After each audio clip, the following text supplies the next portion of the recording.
tahun 2009 itu ada 1,2 triliun ya, 21 perusahaan itu tidak bayar pajak gitu. Maksudnya ada selisih pajak. Jadi mereka bayar pajak, tapi kalau menurut hasil audit BPK pajaknya masih kurang, selisih gitu. 1,2 triliun untuk 21 perusahaan. Itu tahun 2009. Kemudian tahun 2010 itu ada 13 perusahaan juga yang kurang bayar pajak. Itu sebesar 1,5 triliun. Gitu ya, 1,5 triliun itu tahun 2010. Itu juga tidak bayar pajak gitu. Jadi sebetulnya kalau kita mulai tahun 2005 sampai 2009 itu ada 35 perusahaan migas tidak membayar pajak kepada negara. Itu sampai 4, juta US dollar gitu. Memang ini sangat dikit, tapi ini kalau kita tahu kan yang namanya audit BPK itu kan kita lihat lah, Ambalang itu audit BPK itu kan selalu kurang valid lah, kayak Ambalang lah. Ambalang itu kan juga nggak berani, nggak tegas gitu ya. Misalnya ada kerugian negara sekian 400 miliar gitu. Ada anggota DPR 15 orang yang berperan gitu. Tapi kerugian negara ini siapa yang melakukan? Apakah anggota dewan ini atau tidak gitu loh. Begini juga di migas itu begitu gitu. Yang namanya BPK selalu nggak tegas.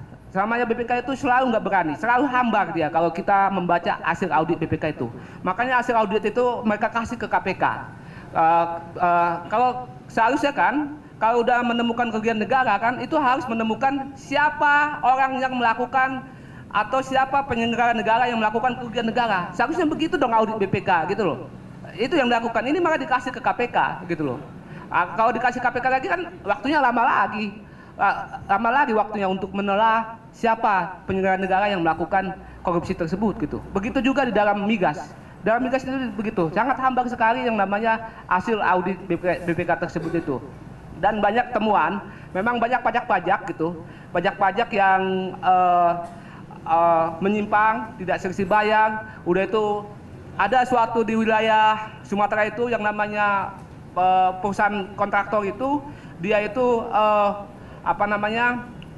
wilayah migasnya itu bisa bergeser bertambah gitu. Tapi yang namanya bergeser pertama itu kan seharusnya kan dia harus bayar pajak gitu. Ini nggak bayar pajak gitu. Jadi sebetulnya di Indonesia itu yang namanya perusahaan migas itu sangat enak sekali. Jadi raja betul gitu loh. Jadi peraturannya lemah, lembaga pengawasnya lemah, pemerintahnya juga lemah gitu loh. Inilah yang bikin sangat senang sekali para kontraktor migas ini melakukan investasi di sini karena semua sangat lemah sekali dan yang kaya adalah para pejabat-pejabatnya. Makanya kalau ingin jadi presiden, kuasailah migas. Kalau ingin jadi pejabat publik, kuasailah migas. Karena kalau kuasai migas, politik Anda akan stabil dan tidak akan tergoyahkan oleh siapapun.